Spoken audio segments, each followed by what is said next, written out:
لو انت مثلا بعد الشر اخو سفاح الجيزة. صاحب عتمة حفظها تاني كده: تحطم حصار فقدان حرمان شعور بالحصار توقف التجار. 2 لقطع الطريق بين انجلترا ومستعمراتها في الهند.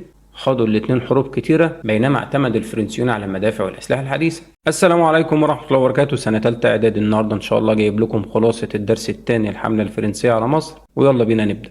في البداية كده فكرت فرنسا كتير أوي إن هي تحتل مصر، ولكن اللي كان ليه دور إن تتحرك الحكومة الفرنسية بإرسال حملة على مصر. وده أول سؤال عندي، من هو؟ يقول لي كده: أرسل لحكومة فرنسا تقارير تفيد بسوء الأوضاع في مصر ويطالبها بإرسال حملة عسكرية، اللي هو القنصل الفرنسي.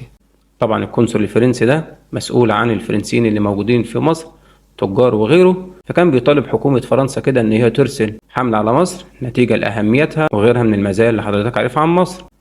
طيب اللي بعد كده: تعد الحملة الفرنسية جزء من التنافس الاستعماري بين فرنسا وانجلترا. ودي بتيجي ساعات كده صح وغلط. يقول لك تعد الحملة الفرنسية جزء من التنافس الاستعماري بين فرنسا وألمانيا وفرنسا وروسيا أو غيره. لا، فرنسا وانجلترا. في الوقت ده كانت فرنسا وانجلترا كانوا من أقوى الدول اللي موجودة في أوروبا، وكان في ما بينهم صراع كبير جدا على الاستيلاء على الأراضي. فهنيجي نبص كده على أسباب مجيء الحملة الفرنسية إلى مصر بما تفسر. نقول كده: لتعوض فرنسا ما فقدته من المستعمرات بإنشاء مستعمرة فرنسية في مصر. 2 لقطع الطريق بين انجلترا ومستعمراتها في الهند. طبعا نتيجة للمنافسة اللي ما بين فرنسا وانجلترا خاضوا الاتنين حروب كتيرة، فخسرت فرنسا الكثير من مستعمراتها، زائد ان هي بتحاول ان هي تضعف انجلترا. فعشان كده فكرت في الاستيلاء على مصر. هيبقى ليها مكسبين: ان هي تعوض ما فقدته من مستعمرات بانشاء مستعمرة فرنسية في مصر، وكمان هتقطع الطريق بين انجلترا ومستعمراتها اللي موجودة في الهند. بالنسبة بقى لقطع الطريق بين انجلترا ومستعمراتها في الهند، فكرت كده حكومة فرنسا ان هي لو قدرت تحتل مصر ان هي عادي تتحالف مع الهنود وتساعدهم في طرد انجلترا، وكمان يبقى في زي اتفاق كده ان هم يسيطروا على الطرق التجارية ويبقوا خلصوهم من انجلترا، وفي نفس الوقت يستفادوا من السيطرة على الطرق التجارية. فده معنى كلمة لقطع الطريق بين انجلترا ومستعمراتها في الهند. طيب بالنسبة لإعداد الحملة، أعد نابليون بونابرت جيشا سرا واصطحب معه علماء في مختلف العلوم والفنون. إيه ده يا عم نابليون، أنت جاي تحتل مصر وجايب معاك علماء، هتعمل بيهم إيه؟ وده سؤال بما تفسر لدراسة أحوال مصر وكيفية استغلال مواردها. هنا الحملة بجانب وجود عساكر وأسلحة وغيره كانوا عايزين يحققوا استفادة أكبر من موارد مصر، فعشان كده كان في ناس متخصصة اللي هم العلماء. فعشان كده بنقول لدراسة أحوال مصر وكيفية استغلال مواردها. القوة العسكرية هتفيدك في الاحتلال، لكن الاستفادة من الموارد ده بقى عايزة أهل الخبرة اللي هم العلماء. بالإضافة بقى للكلام ده كله، أحضر نابليون بونابرت معه مطبعة عربية وأخرى فرنسية. ده سؤال بما تفسر إجابته لطبع المنشورات للأهالي. بالنسبة لخط سير الحملة، أبحرت الحملة بقيادة نابليون سرا من ميناء طولون، ثم أصدر نابليون أوامره بأن تتجه الحملة إلى مصر. بالنسبة لوصول الحملة إلى مصر ومقاومة الشعب لها، نزلت قوات الحملة الفرنسية مدينة الإسكندرية، فواجهها الأهالي بزعامة حاكمها محمد قريب، ولكن تمكنت الحملة من الاستيلاء على مدينة الإسكندرية، وكمان اعتقلوا محمد قريب وتم إعدامه رميا بالرصاص في سبتمبر عام 1798. والجزئية دي ممكن يجي لي عليها سؤال مهم، يقول لك: كانت أول مقاومة للمصريين في مدينتها. نقول له مدينة الإسكندرية. طيب من هو حاكم مدينة الإسكندرية الذي تزعم المقاومة ضد الحملة الفرنسية؟ هنقول له محمد قريب. بعد ما تمكنت الحملة الفرنسية من الاستيلاء على اسكندرية، وصلت القوات الفرنسية زحفها إلى القاهرة. في الوقت ده خرجت قوات المماليك اللي كانت بتسيطر على الحكم بشكل كبير، ودارت بينهم وبين الفرنسيين معركة اللي هي معركة شبرخيت في محافظة البحيرة. بعد كده معركة إمبابة بالقرب من القاهرة. وقبل ما نتكلم عن نتائج الموقعتين، انا قايل لحضرتك قاعدة كده: لما تلاقي المماليك او تعرف ان المماليك موجودين في اي معركة، قلت لك طبعا الاجابة الاساسية هتكتب هزيمة المماليك. هنا بقى موقعة شبرخيت وموقعة امبابة، الاتنين هنكتب فيهم هزيمة المماليك. طب بالنسبة لشبرخيت، هزيمة المماليك وفرارهم جنوبا للدفاع عن القاهرة. طبعا بعد ما تعرض المماليك للهزيمة مدينة شبرخيت، قرروا ان هم ينسحبوا كده الى القاهرة، لكن بقى ما دخلوش القاهرة نفسها، كانوا موجودين شمال القاهرة كده في منطقة امبابة، عشان تبقى محاولة مرة تانية إن هم يمنعوا الفرنسيين من دخول القاهرة. ولكن نتائج موقعة إمبابة: هزيمة المماليك وفرار مراد بيك إلى الصعيد، وإبراهيم بيك والوالي العثماني إلى الشام. طبعا مراد بيك ده وإبراهيم بيك دولت اللي كانوا في إيديهم الحكم بجانب الوالي العثماني. مراد بيك ده خد قوات واتجه للصعيد، وإبراهيم بيك والوالي العثماني هربوا لبلاد الشام. طيب بعد موقعة إمبابة تمكن الفرنسيين من دخول القاهرة. عند موقعة الريدانية بعدها دخل العثمانيين القاهرة، وهنا موقعة إمبابة دخل الفرنسيين بعدها القاهرة. ركز بقى في الحاجات دي.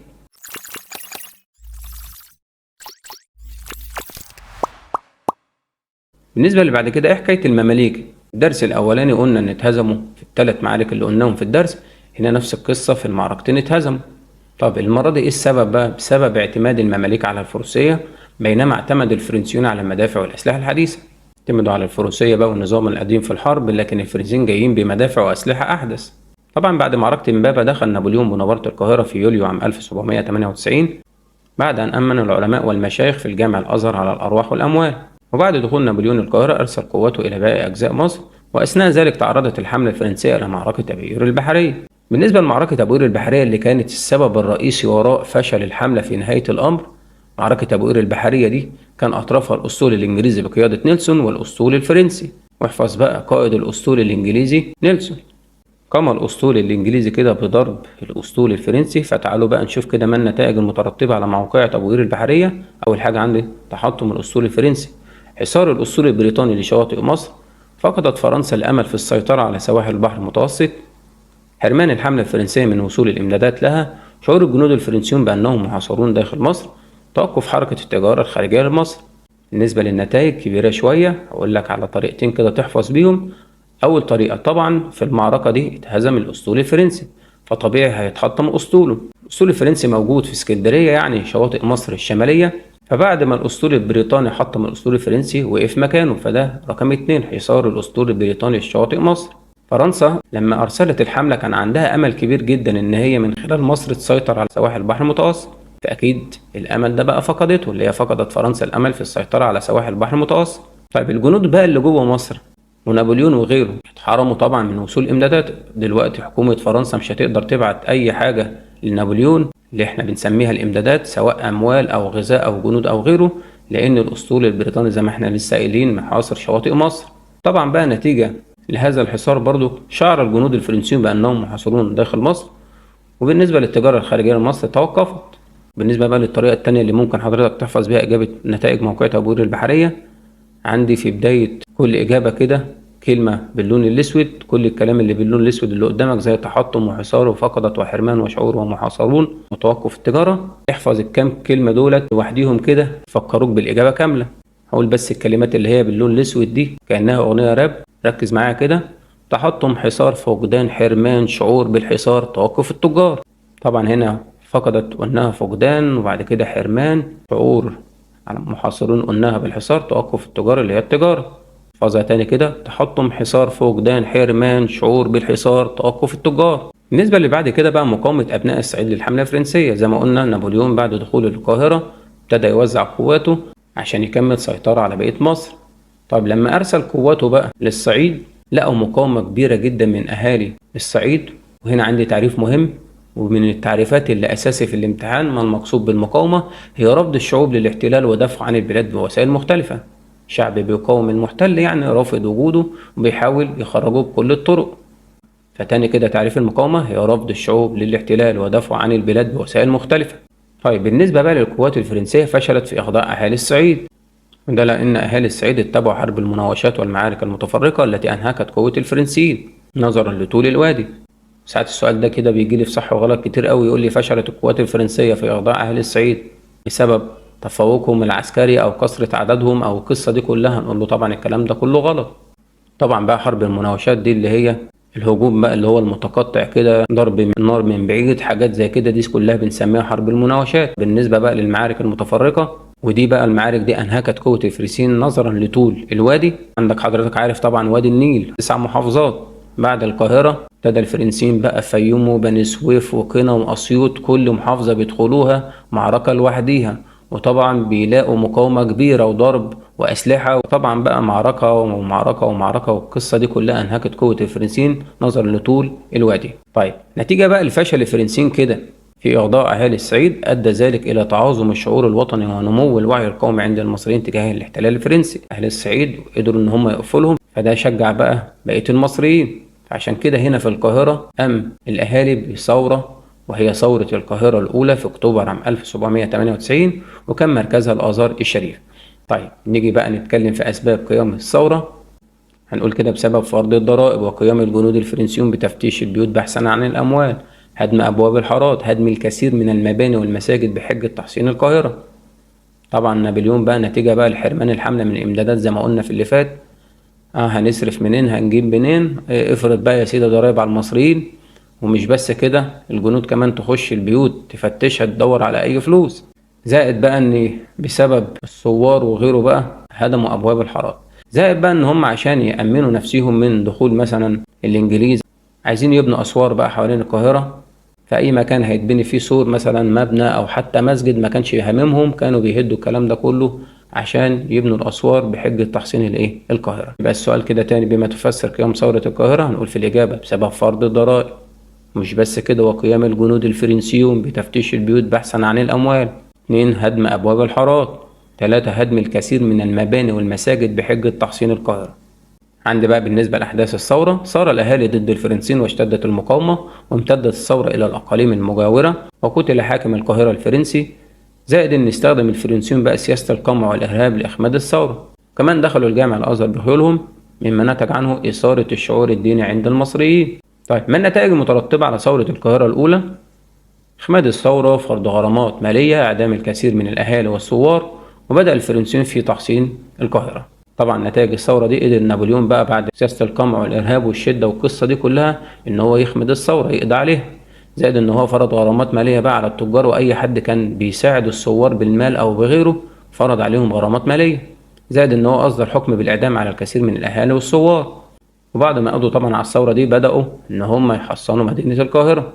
يبقى النتائج كده: إخماد الثورة، فرض غرامات مالية، إعدام الكثير من الأهالي والثوار، وبدأ الفرنسيون في تحصين القاهرة.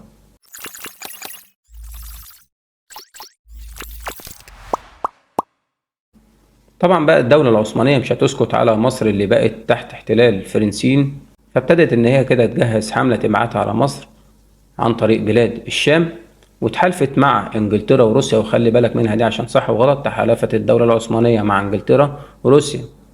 هيقولكش بقى انجلترا والمانيا او اي دولة تانية، انجلترا وروسيا. طيب، بما تفسر مثلا لاخراج الفرنسيين بالقوة العسكرية، فاعدت حملة بحرية في جزيرة رودس، ودي جزيرة طبعا تبع الدولة العثمانية، لغزو مصر من الشمال، وحملة برية بقى لغزو مصر من الشرق عن طريق الشام. فهنا قرر بقى نابليون ان هو يعمل حملة على الشام نفسها، وسببها لرغبة نابليون في القضاء على الجيش العثماني قبل وصوله الى مصر.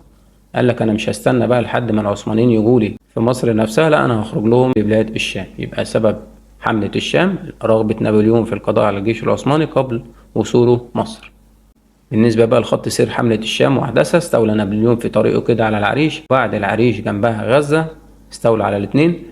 وبعد كده بقى حاصر مدينة يافا حصار شديد، وبعد استيلائه على يافا أعدم جميع أفراد حميتها رغم تأمينه على أرواحهم، مرتكبا جريمة بشعة والتي سميت باسم مذبحة يافا البشرية. ركز كده في موقف نابليون من دخول القاهرة ودخول يافا. دخول القاهرة دخل بعد أن أمن العلماء والمشايخ على الأموال والأرواح وما غدرش بيهم، لكن جه هنا في يافا بقى ارتكب جريمة بشعة جدا. وبعد ان هو اعطاهم الامان فسمحوا له بالدخول، اصدر قرار باعدام جميع افراد الحامية، طبعا اللي هم الجنود اللي كانوا بيقاوموا وبيتصدوا لهجوم نابليون، غادر بيهم واصدر قرار باعدامهم، مرتكبا بذلك ما يعرف باسم مذبحة يافا البشرية. بعد كده صار نابليون بقى نحو عكا وحاصرها، ولكنه فشل في دخولها بسبب بقى مقاومة واستبسال أهالي عكا في الدفاع عن مدينتهم بقيادة أحمد باشا الجزار، وبمساعدة الأسطول البريطاني وإمداده للمدينة بالمؤن والذخائر. طبعا بقى الجزئية دي هنقولها كده في سؤال: ما النتائج المترتبة على ارتكاب نابليون مذبحة يافا البشرية؟